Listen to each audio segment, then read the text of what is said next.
네, 할렐루야. 계시록 1장 9절에서 20절을 중심으로 천상에 올라가신 예수님의 모습이란 제목으로 말씀 증거하도록 하겠습니다. 전에 그 전도사 사역을 할 때 그 주일학교를 다니면서 어린이들과 함께 늘 즐겁게 찬송하던 노래가 있습니다. 보고 싶어 보고 싶어 예수님 얼굴, 이런 찬양하면서 아이들과 함께 예수님에 대해서 설명하고 설교했던 그 기억이 납니다. 근데 사실 이런 이 찬양이 어린 아이들에게만 있겠습니까? 이 장성하여서 신앙 안에서 성숙하는 그 많은 성도들이 가장 소원하고 꿈꾸는 것이 바로 예수님 얼굴 보는 것 아니겠습니까? 오늘 그 계시록 그 1장 말씀을 통하여서 그 예수님의 얼굴에 대해서 설교하기 원하는데, 이 본문은 그 사도 요한이 그 예수님이 돌아가시고 이제 사도가 이제 나이도 연만하고 이제 거의 한 90세 정도 가까이 됐다고 했어요. 그 예수님의 그 모친이었던 그 마리아도 죽었는지 살았는지 잘 모르겠지만 나이로 봤을 때는 죽었을 것 같아요. 마리아도 죽었을 것 같은데 그 사도 요한이 이제 한 90세 넘어가고, 근데 그 신앙의 박해가 일어나서 사도 요한이 그 지중해 한가운데 있는 반모라고 하는 섬에 유배를 가게 됩니다. 거기에서 굉장히 어렵게 사는 가운데 주일날 아침에 하나님께서 찾아오셨어요. 환상이 열리면서 그 천국의 커튼이 살짝 열리는 거예요. 그러면서 그 예수님의 얼굴을 보게 됩니다. 근데 왜 보게 됐냐면, 그때 오늘 그 본문에 보면 이런 말씀이 있죠.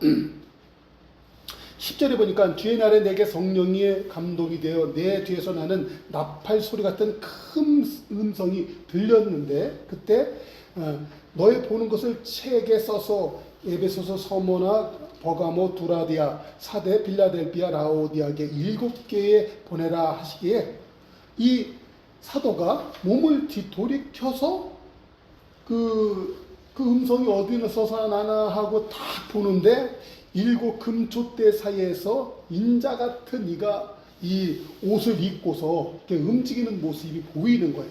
그것을 갖다가 사도가 얼른 그 글씨로 그려놓은 게 바로 예수님의 모습이에요. 아멘. 자, 그런데 결론적으로 먼저 말씀드릴 것은, 이 부활하신 그 예수님이 천상에 올라가셨잖아요. 그 지난주에도 그 설교 때 보면 그 막달라 마리아가 예수님을 그 무덤가에 가서 찾아갔다가 그 예수님을 만나고서 예수님을 딱 만나려고 할 적에 예수님이 뭐라고 하셨다고 그랬어요? 나를 만지지 말라. 내가 아직 내 아버지, 곧 너희의 아버지께 올라가지를 않았노라. 그러니까 만지지 말라. 뭐 이런 얘기를 하셨죠. 그리고서 이제 예수님이 이제 올라가신 거잖아요. 올라가신 거예요. 그랬는데 그것을 갖다가 오늘 본문에서 쭉 특별히 12절에서 16절 사이에서 그 예수님에 대해서 쭉 말씀하시는데, 이 말씀들은요 뭐냐면 예수님의 이 최근 근황, 지금 예수님이 어떻게 하고 계시는가, 그거에 관한 것과 그 예수님이 어떻게 하시는데 그 일하는 힘이 있잖아요. 그 일하심의 방향성, 그리고 예수님의 얼굴에 나타난 그 상징성이 있습니다. 하나님은 과연 어떤 분인가에 관한 이야기를 아주 이 12절에서 16절 사이에서 일목요연하게 잘 설명하고 있기 때문에 저도 설교로 구성하여서 여러분들과 말씀 나누기를 원하는 것입니다. 자, 그런데 오늘 그 13절에 보면 그 촛대 사이에 인자 같은 이가 계시는데, 그 오른손에는 7별이 있다고 16절에서 이야기하고 있습니다. 이것이 바로 그 예수님의 근황이에요. 근데 이것은 뭐냐면, 여기 보면 이 촛대가 있고요, 7별이 있잖아요. 촛대와 7별이 있는데, 이것은 오늘 그 본문 끝절 읽은데 보면, 내가 본 것은 7손의 7별의 비밀과 7 금촛대라. 7별은 7 교회의 사자요, 7 촛대는 7 교회니라 라고 얘기하고 있죠. 그래서 7별은 이 교회의 이 사자. 여기 보면 뭐니, 에베소, 서바나, 버가모, 두라디아, 사데, 빌라델비아, 라오디게아 7 교회를 갖다 말하는 건데, 거기에 사자, 곧 주의 종을 갖다가 이야기하는 것이죠. 그리고 7 촛대는 뭐냐면 바로 그 교회를 갖다가 이야기하는 것이죠. 그 교회를 갖다 이야기하는 거예요. 그러니까 예수님께서는 이 교회를 중심으로 해서 주님은 지금도 움직이고 계신다는 거예요. 그러니까는 예수님의 근황은 뭐냐면 이 7교회로 표현되는 이 세상의 그 모든 교회를 주님이 순행하시면서 그 교회 사자, 주의 종을 갖다 돌보면서 당신의 성도들이 어떻게 지내고 계시는가를 갖다가 지금도 살펴보고 계시다. 아멘?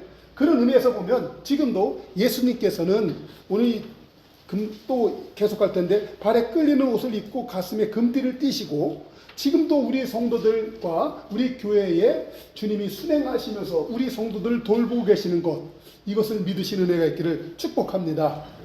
그런데 여기 보면 발에 끌리는 그 옷을 입고 가슴에 금띠를 띄었다 그래요, 예수님께서. 근데 여기 보면 이 발에 끌리는 옷, 이것에는 그 상당한 의미가 있습니다. 어떤 거냐면요, 예수님이 이 땅에서 살아 계실 적에 12의 혈루증을 앓았던 그 여인이 12회 동안 혈루증을 앓았기 때문에 여인으로서 매우 수치스럽고 남편의 사랑을 받았는지 못 받았는지 알 수는 없지만 당연하게 받기가 어려웠을 그런 상황이고, 있는 재산도 의원에게 병원비 쓰느라고 다 허비해서 그의 삶이 거의 만신창이게 된 그런 한 여인의 이야기가 기록되어 있잖아요. 그런데 그 여인 앞에 예수님이 지나간다는 소리를 듣고 이 여인이 그 예수님의 옷자락을 붙잡습니다. 그럴 적에 이 여인이 낫다라는 것을 갖다 성경에서 이야기하고 있잖아요. 그런데 이 옷술이라는 것은 유대인들에게 굉장히 상징성이 있어서 하나님의 거룩함과 이 성결함을 상징하는 것이. 그런데 이 여인은 혈루증을 앓고 있었기 때문에 불결한 자요, 율법적으로는 더러운 사람입니다. 그런데 이 더러운 자가 성결한 것을 만졌다 했기 때문에 예수님 여인이 굉장히 모험을 한 거예요. 그런데 나는 더럽지만 성결하신 예수님을 딱 만지니까 낫는 거예요. 여러분, 성도들이 이 땅을 살다가 보면 본인은 알 거예요. 본인. 근데 만약에 모르면 그것도 큰일인데, 내가 못되고 더럽고 흉악한 자라는 것은 본인이 압니다. 그런데 이 사람이 고민을 합니다. 내가 어떻게 하면 깨끗하게 살까? 성결한 사람이 될까? 걱정을 하는데, 사람이 깨끗해지는 방법 한 가지가 있습니다. 거룩하신 예수님을 갖다 만지면 돼요. 거룩하신 예수님을 만나면 돼요. 근데 이 여인이 그 예수님을 갖다 만진 거예요. 근데 오늘 이 본문에 보면 발에 끌리는 옷을 입고 오라고 그랬잖아요. 그러니까는 끌리는 옷이기 때문에 만지기가 너무나 좋은 거야. 만약에 좀 재밌는 표현이지만 여자들처럼 예수님이 그럴 리는 없지만 짧은 미니스커트를 입었다고 해보세요. 그거 만지기 굉장히 민망합니다. 그렇잖아요? 근데 끌리는 긴 옷을 입고 있기 때문에 만지기가 쉬운 것이고요. 그런데 중요한 것은 이런 것이죠. 그 시편 91편에 보면 지존자의 은밀한 곳에 거하며 그 전능자의 그늘에 거하는 자요. 전능자의 그늘이에요. 그러니까는 이 예수님의 이 발에 끌리는 옷은 전능자의 그늘을 상징하는 것입니다. 그러니까 그 그늘 아래 숨어들어서 쉴 곳이 많고 그리고 거할 곳이 많은 것. 그렇죠? 내 아버지 집엔 거할 곳이 많다 그랬잖아요. 그런 것처럼 그 예수님에게는 그 넉넉함과 풍성함이 있어서 그 거할 곳이 많은 것을 상징하는 거예요. 그래서 끌리는 옷을 입는 것입니다. 자, 그런데 예수님께서는요, 이 발에 끌리는 옷을 입고 가슴에 금띠를 띄었다고 했죠. 금띠. 그것은 이런 거예요. 유대인들의 옷은요, 어떻게 보면 요새 여성들 이쁘게 입는 원피스하고도 사실은 달라요. 근데 이런 부분이 있어요. 유대인들에게 옷이라는 것은요, 평소에 입으면 옷이고 밤에 깔고 덮으면 이불이 침구가 돼버리는 거예요. 그래서 위아래 구별이 없어요. 그래갖고 그냥 걸치면 그냥 망토 같기도 하고 뭐 그렇더라고요, 유대인들의 옷이요. 그러니까 이게 펄럭펄럭거리니까 가운데 끈을 매야 이 옷이 단정해지는 거예요. 단정해지는 거. 그런데 이 허리끈을 딱 맨다라는 것은요, 이런 거가 있어요. 이 출애굽 시대 때도 보면 그 출애굽기 12장에 보면 그 6월절 어린 양을 갖다가 각 인수대로 집에서 잡아가지고 그 양고기를 뜯어먹게 하잖아요. 그때 먹을 때 허리에 띠를 띠고 발에 신을 신고 손에 지팡이를 잡고 급히 먹어라. 이것은 그 여호와의 유월절이다. 그리고 유월절 지킬 때 보면 허리띠를 띠는 것입니다. 그래서 왜 신발을 신고 지팡이를 붙잡고 급히 먹습니까? 예수님께서 명령하시는 거예요. 야, 너희들 이 여행길에 갈 만큼 충분히 먹었냐? 그러면 출발! 그러면 거기서 확 출발을 하는 거예요. 그래서 이런 것이죠. 예수님께서도 이 금띠를 떼었다는 것은, 금이라는 것은 어떤 것입니까? 이 에베소서 6장 그 14절 이하에 보면 진리로 너희 허리띠를 띠고, 그 예수님이 진리요 생명이라고 말씀하셨잖아요. 그는 예수님이 진리로 허리띠를 띠고 일을 하시겠다라는 거예요. 주님이 하시는 일은 말씀을 근본 바탕으로 해서 그 말씀이 진리가 되기 때문에 그것으로 우리에게 주님이 역사하시기 때문에 우리가 믿을 수 있고, 주님이 그 진리로 바탕으로 해서 움직이시기 때문에 우리는 변찮고 그분을 따를 수 있게 되는 줄로 믿습니다. 그러니까는 주님께서는요, 정리하면요, 발에 끌리는 옷을 입고 가슴에 금띠를 띄었다는 것은요, 풍성한 하나님의 은혜가 진리를 바탕으로 해서 우리를 위해서 주님이 힘써 일하시는 그 하나님을 갖다 표현하고 있는 거예요. 오늘도 우리 성도님들의 가정에 진리로 허리띠를 띠신 하나님이 풍성한 은혜로 일하시는 은혜가 있기를 주의 이름으로 축원합니다. 할렐루야. 그리고 이 두 번째로다가 이 12절에서 16절 사이에는 주님의 일하심의 방향성에 대해서 말씀을 하고 계세요. 그 방향성은 뭐냐면 14절을 한번 보실 수 있기 바랍니다. 머리와 털의 희기가 흰 양털 같고 눈 같으며, 이런 말씀이 있죠. 이 말씀, 머리 털의 희기가 흰 양털 같고 눈 같으며, 여러분 이 말씀은 뭐냐면요, 자, 이사야 1장 18절에 보면 이런 말씀이 있습니다. 너희 죄가 주홍 같을지라도 눈과 같이 힐 것이요 주홍같이 붉을지라도 양털과 같이 희게 되리라, 이런 말씀이 있죠. 그러니까 이 사람이 세상에서 살다 보니까 죄를 지은 것이 아니라, 사람은 죄악 속에서 잉태가 되고 죄악 속에서 살아가게 됩니다. 사람이. 그래서 사람이 이 땅에서 살아갈 때 가장 그 철이 드는 것은 뭐냐면, 내가 죄인이라는 것을 깨닫는 것이 가장 큰 철이 드는 거예요. 사람이 저도 이렇게 살아보니까 나이가 먹으면서 사람이 완고해지고 아주 그 고집이 세지는 경우가 있습니다. 그 왜 그런가 그랬더니요, 사람은 나이가 먹으면 먹을수록 이 명예심, 그리고 존중감, 누가 나를 알아주길 바라는 것, 그렇죠? 많은 소유보다도 더 중요한 것이 남들이 나를 인정해주고 존경해주는 거에 관한 그 욕구가 굉장히 커요, 사람이. 근데 그게 나이가 먹을수록 더 그렇습니다. 애들 때는 야단 맞아도 그런가 보다 끝나죠. 근데 어른이 되면 그게 안 됩니다.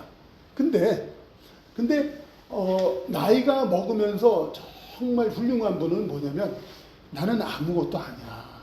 나는 부족해. 평생 나는 실수만 하고 잘못만 했어. 그러니까 내 후배들아, 너희들은 나처럼 그런 후회하지 않게 너희들은 잘 되기를 바란다. 그냥 딴 거 없어. 나보고 너희들은 인생을 배워. 그래서 너희들 그런 실수하지 마라. 그렇게 사시는 분들이 있습니다. 그런 분들은요, 겸손하고요, 사람들한테 배려하고 베풀 줄 알고요, 그런 사람이 되는 거예요. 할렐루야. 우리 큰빛교회 우리 성도님들도 이 후자와 같이 넉넉하고 베풀고 배려할 줄 아는 그런 어른들이 되실 수 있기를 축복합니다. 근데 그 속 안에는 뭐라고요? 나는 아무것도 아니야. 그걸 우리 신앙적으로 말하면 난 죄인이야. 그것을 깨닫는 거예요. 그러니까는 이 사람이 그 나이가 먹으면서 많은 권력을 소유하고 재산을 소유하는 것이 중요한 것이 아니라, 사람다운 사람이 있잖아요. 정말 어른다운 어른이 있지요. 그것은 어떤 때 되냐면, 내가 너무너무 부족하다. 그러니까 속이 시커먼 것이 아니라 그 사람이 정말 양털같이 하얗고요, 이 더러운 죄악으로 물든 것이 아니라 정말 그냥 흰눈같이 깨끗해지는 사람, 이거예요. 바로 예수님께서 그렇다는 것이죠.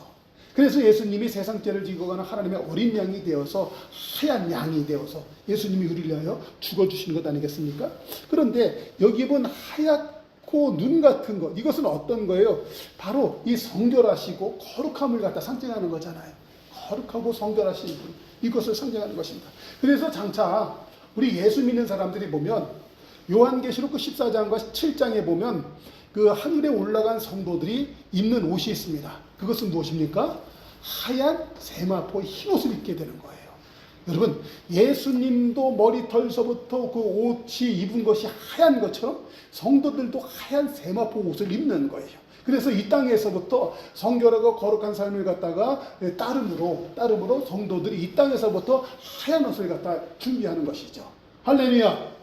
어떤 면에서 보면 우리나라가 보면 그 백이민족이라고 하잖아요. 하얀 옷 입는 민족이라고 얘기하죠. 참 보면 우리나라가 굉장히 성경적이고 그 위대한 조상을 우리는 뒀다라고 생각하는 것입니다. 자, 이제 주님의 일하심의 방향 속의 두 번째는 14절 한번 보십시다. 거기에 보면 뭐라고 해요? 눈은 뭐와 같고 불꽃과 같다라고 표현을 하고 있습니다. 불꽃 같은 눈동자를 갖고 있습니다. 여러분, 여성들이 이 남자의 그 이글거리는 눈빛이 있잖아요. 많은 말을 하지 않지만 남자가 그 한 여성 이성을 바라다 볼 때 이글거리는 눈빛으로 그 여자를 쳐다보고 쫓아가잖아요. 그러면 웬만한 여자들은요, 그 남자한테 넘어가게 돼 있다고 하더만요. 할렐루야. 근데 중요한 것은 남자가 아무 여자한테나 그렇게 눈빛에서 이글거리지를 않죠.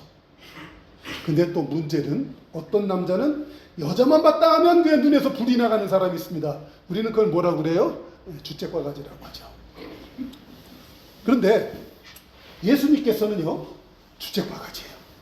왜냐하면 당신의 자녀들, 성도들만 보면 예수님 눈에서는 불이 나가요. 왜 그러냐면 우리가 당신의 자식이기 때문에 그래요.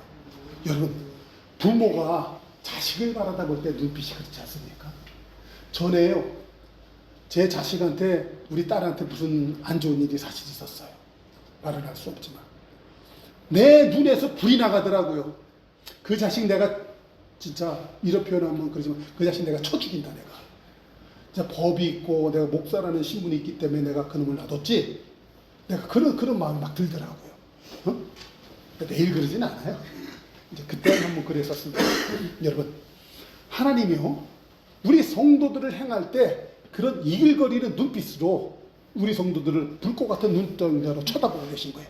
그렇게 주님이 쳐다보고 계시는데 우리를 갖다 괜히 옆에 와서 해할 사람이 있을까요? 없을까요?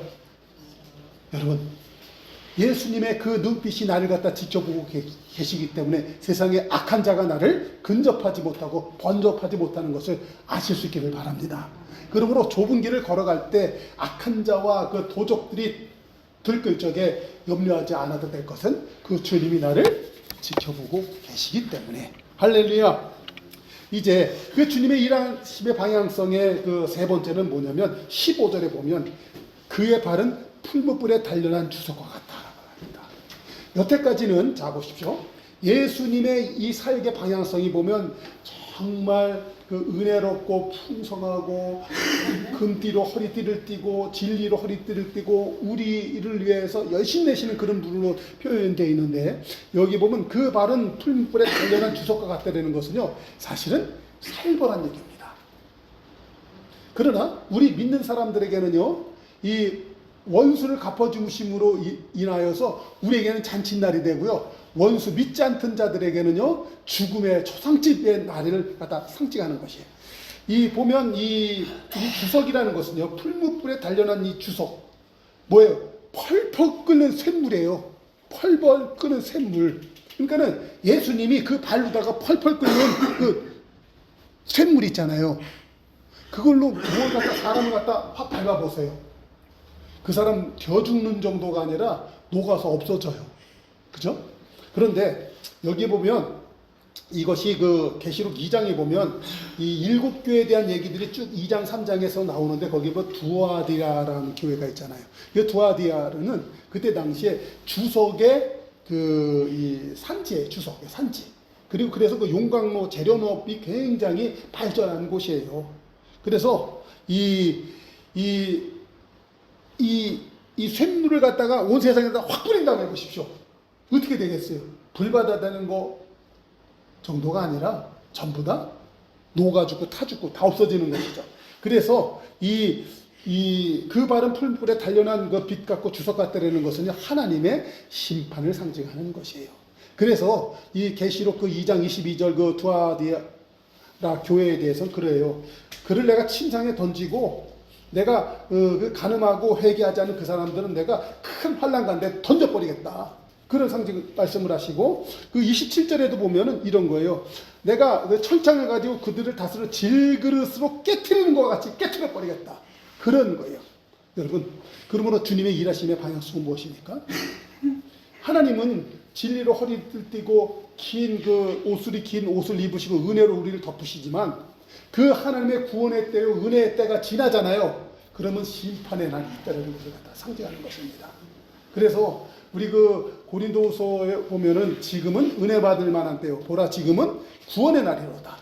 이때 우리가 하나님의 말씀에 응답하여서 주의 자녀로 주님 앞에 순종하고 사는 것이 귀한 것이지 끝까지 불순종하고 하나님을 대적하는 자들에게는 하나님의 풀무불에 단련한 주석 같은 그 발 앞에 우리는 많은 사람들이 사라지게 될 것입니다. 그것이 계시록 19장 12절 이하에 분명히 표현되고 있습니다.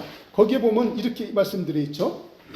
그 눈은 불꽃 같고 그 머리에는 많은 관들이 있고 또 이름 쓴 것 하나가 있으니 자기밖에는 아는 자가 없는데 그가 피 뿌린 옷을 입었는데 그 이름은 하나님의 말씀이라 칭하더라. 피 뿌린 옷, 그렇죠? 예수님이 이 땅에 계실 때 십자가에 맞았을 때 온몸에 그 피가 철철 막 흐르고 뿌려졌던 것 아니겠습니까? 그런데 태초에 말씀이 계시니라. 그 말씀이 곧 하나님이라고 하셨잖아요. 하나님의 말씀, 곧 예수님이에요. 예수님. 자, 그런데 그 예수님이 이제 14절에서는 어떻게 표현되냐면 하늘에 있는 군대들이 희고 깨끗한 세마포 옷을 입고 백마를 타고 그를 따르더라. 세마포를 입은 이 군사들이 흰말을 타고 주님을 따르는 거예요.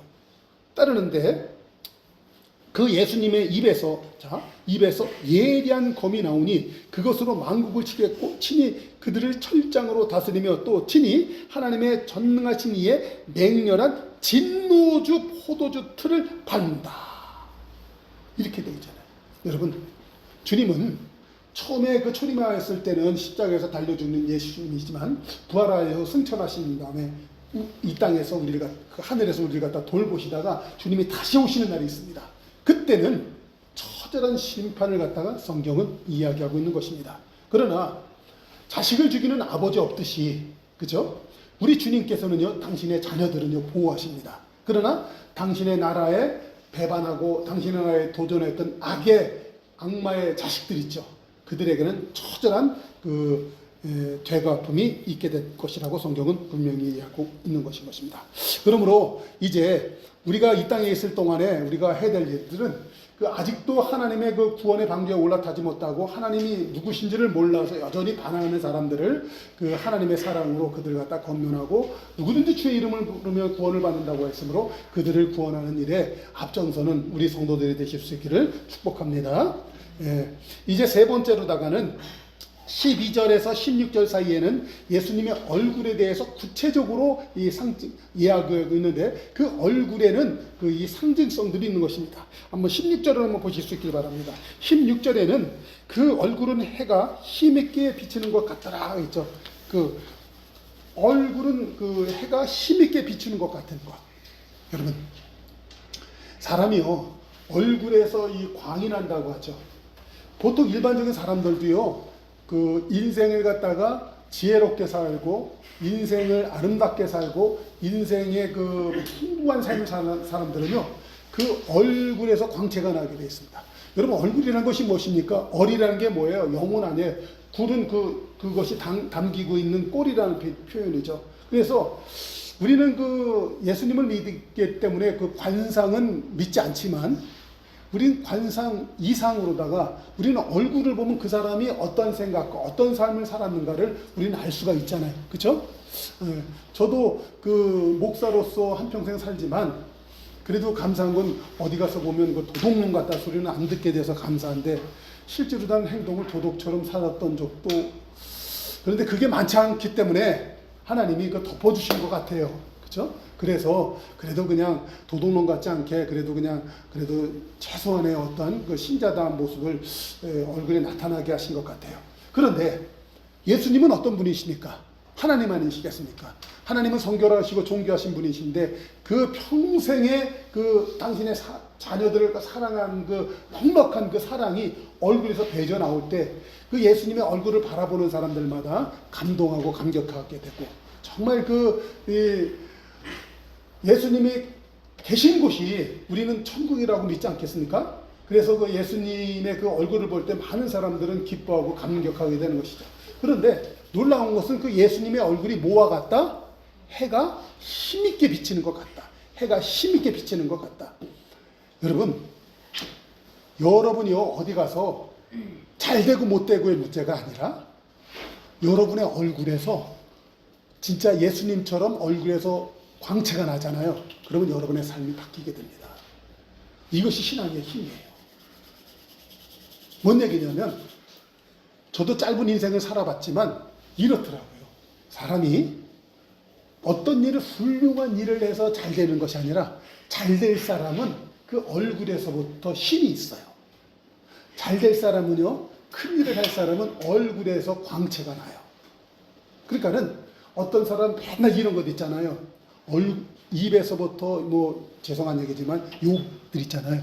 18, 20, 계자녀 이런 거 맨날 나오고 그냥 니네 엄마 그 여자 성계서나 이런 입에 달고 있는 사람 있잖아요. 안 됩니다. 저도 일을 해보지만 그런 사람이랑 같이 있으면 너무나 힘들어요. 그렇죠? 그런데 어떤 사람은 딱 이 가슴이 딱 벌어지고요. 당당하고요. 말은 부드러우며 행동은 여유로운 사람들이 있습니다. 그리고 상대방을 배려하고 이런 사람들이 있어요. 그 사람들 걸음걸이는 당당하고 떳떳합니다. 그렇죠? 얼굴에서 광이 나는 거예요. 여러분, 그게 왜 그렇습니까?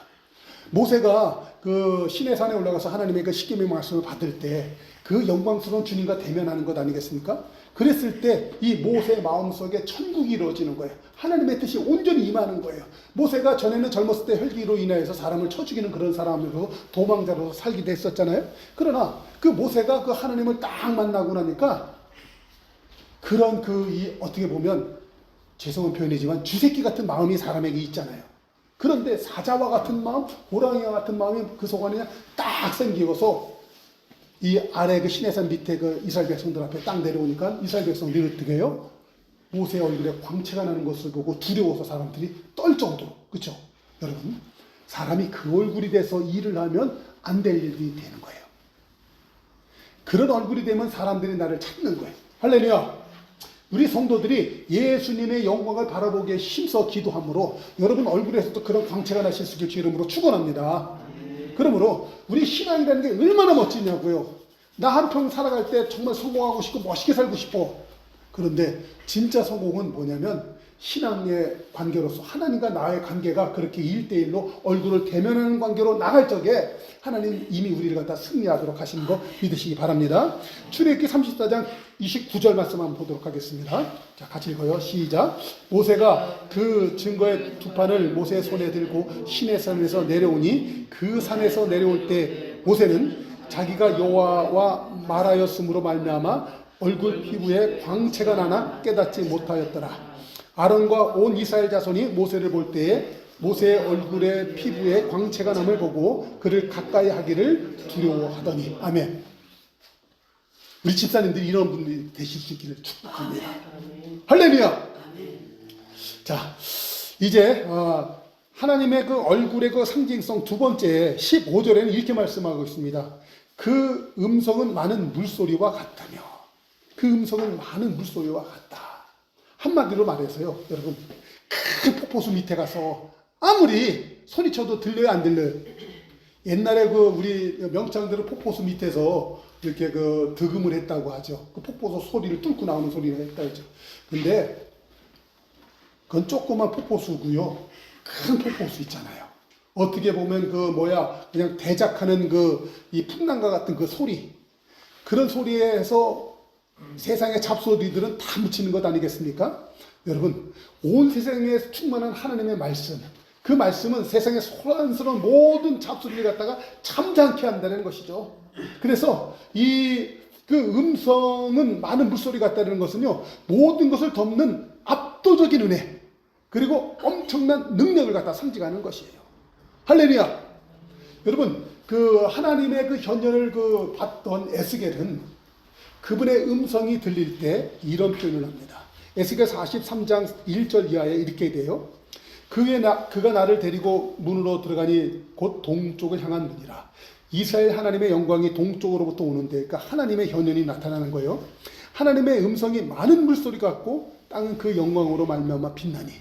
그러니까 하나님의 그 현현, 하나님의 나타나심을 할 때 그 하나님의 음성은 많은 물소리로 표현을 되는 것이에요. 그런데 시편 93편에 보면은요, 4절에 한번 3절 4절 볼까요? 여호와여, 큰 물이 소리를 높였고 큰 물이 그 소리를 높였으니 큰 물이 그 물결을 높이나이다. 높이 계신 여호와의 능력은 많은 물소리와 바다의 큰 파도보다 크이다. 이것은 보세요. 그 물소리를 표현된 하나님의 음성은 능력을 상징하는 거예요. 능성. 하나님의 말씀이 선포되면요, 하나님의 부르시는 그 천군 천사들이 음직에서 그 말씀을 이루시고, 하나님의 음성을 듣는 그 천사들을 통하여서 그 말의 역사를 더하시는 걸 갖다가 성경은 이야기하고 있지 않습니까? 그 시편 103편과 107편에 그 하나님의 말씀을 듣는 너희 천군 천사여 하나님의 말씀을 실행하라, 그렇게 돼 있잖아요. 그래서 그 하나님의 그 이 천지를 뒤에 흔드는 그 음성이 들 때 하나님의 압도적인 은혜와 능력이 우리 삶 가운데 들어오게 되는 것을 믿으시기를 바랍니다. 오늘도 이 주의 종 이 목사의 이 설교 말씀을 통하여서 여러분들에게 그 압도적인 하나님의 음성이 들릴 수 있기를 저도 간절히 사모합니다. 예, 마지막 세 번째로다가 하나님의 얼굴에 상징하는 그 세 번째는요, 16절 한번 읽어보도록 하겠습니다. 시작. 그 입에서 저의 날선 검이 나오고. 하나님의 말씀은 저의 날선 검과 같다는 것입니다. 날선 검. 그러니까 하나님의 말씀이 우리 삶 가운데 임하잖아요. 그러면 더럽고 상하고 깨진 것들은 거 잘라내고 쪼개내서 더러운 것을 다 드러나게 해서 깨끗게 수술해 버리고요. 하나님께서는요, 그 말씀을 보내주시사 우리 삶 가운데 우리 성도들 갖다 대적하고 우리를 갖다가 사망한 음침한 골짜기로 통과하게 만든 악한 세력은 갖다가 하나님이 칼로다가 그 대적들을 날카롭게 다 없애버린다는 것입니다.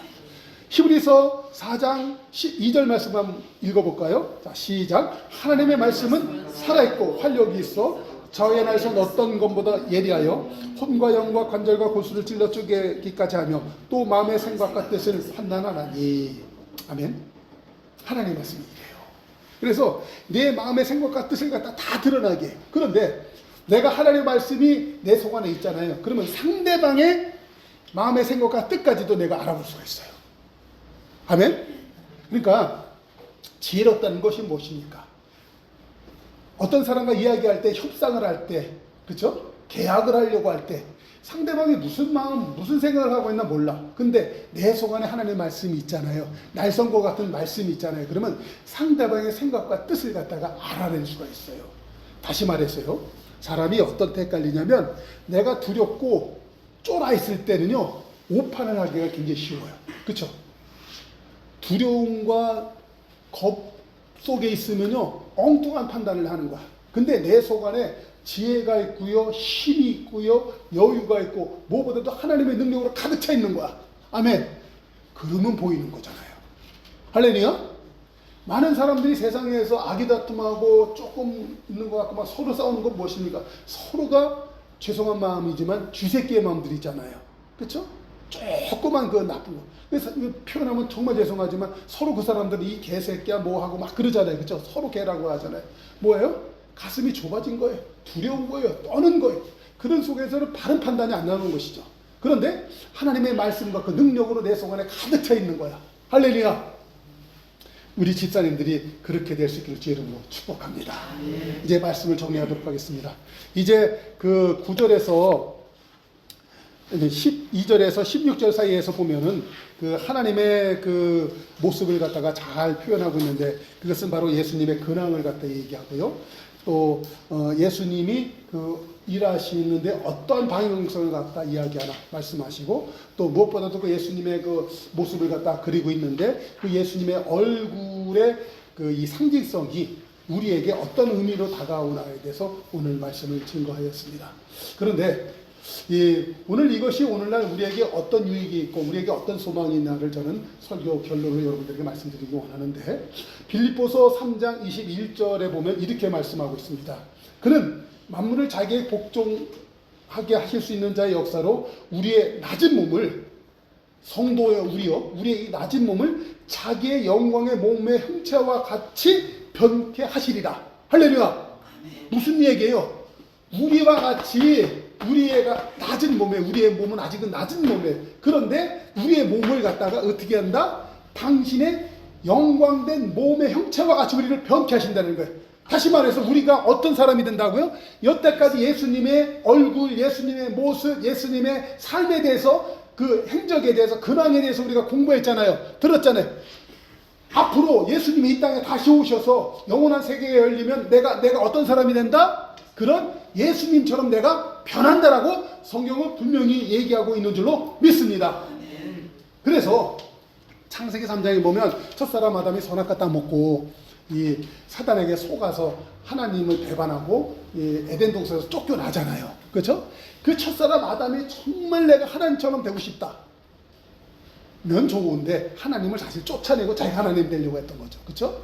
그런데 하나님께서는요, 그랬더니 범죄한 이 인류를 갖다가 멋있게 역전해서 우리로 하여금 하나님과 같이 되어서 장차 주님과 그 영원한 세계에서 왕노릇하며 하나님의 대리자로서 남은 모든 삶을 갖다 살도록 주님은 준비하고 계시다는 것입니다. 그러므로 사랑하는 성도들이요, 오늘날 우리가 이 땅을 살아갈 때 우리가 어떤 사람이 되어야 마땅하겠습니까? 좀 불편한 얘기지만 아까 얘기했던 것처럼 어떤 사람들은 맨날 먹을 것 입을 것 그거 갖고 싸우고 다투면서 맨날 서로 계자년이요 뭐 18에 해가 끼고 뭐 이런 얘기 막 하고 그냥 막 그러고 살잖아요. 그쵸? 18 그러고 막 살아가는 인생들이 있습니다. 여러분, 우리가 그런 사람이 되어야 되겠습니까? 아니면 장차 주님과 같은 영광된 몸의 형체로 변화된다고 할 때 그때를 준비하면서 예수님의 형상을 담고 예수님의 성품을 담고 예수님의 사상과 철학을 닮아가면서 이 땅을 믿음으로 살아가야 되겠습니까? 여러분, 내가 목사가 되어서 다시 한번 구구절절히 또 하나 말씀을 드린다면, 그렇게 신앙으로 살면요, 그 사람은 반드시 이 땅을 승리할 것이요 세상적으로도 성공하게 될 줄로 믿습니다. 그래서 믿음의 2대 3대가 가면 자손들이 잘 되는 것이잖아요. 이제 우리 큰빛교회 성도님들이요, 믿음의 그 일대를 지내면서 많은 환난과 핍박을 겪고 많은 어려움을 지내고 있는 것을 제가 잘 알고 있습니다. 여러분, 결코 여러분 그 앞에 엎드리지 마십시오. 그들은 아직 하나님을 알지 못하고 영원한 세계가 무엇인지 모르고 우리를 갖다가 하나님의 영광된 형체로 변하기 위해서 하나님이 어떻게 움직이고 있나를 몰라서 그들은 그런 것이고, 이제 그 깨달은 우리는 그들을 갖다 사랑하고 품에 안으며 그들에게 힘써 전도하여서 진정 영원한 세계가 열렸을 때 우리는 제2의 하나님 대리자가 되어서 주님과 함께 왕노릇하는 삶으로 살아가는 것, 이것 얼마나 멋있습니까? 바로 하나님이 저와 여러분을 택하셔서 우리를 그렇게 살라고, 그렇게 되라고 하신 것입니다. 그래서 아까 그 광고 시간에 농담같이 했던 얘기, 우리는 세상에 어떤 그 로또 복권 맞은 사람보다도 더 큰 복을 받은 사람이라고 말씀드린 것이 바로 여기 있는 것입니다. 이 말씀에 조금 더 여러분 흔들리지 마시고 온전히 아멘하여서 이번 한 주간 예수의 이름으로 승리하는 복된 은혜가 있기를 주의 이름으로 축원합니다. 기도하겠습니다.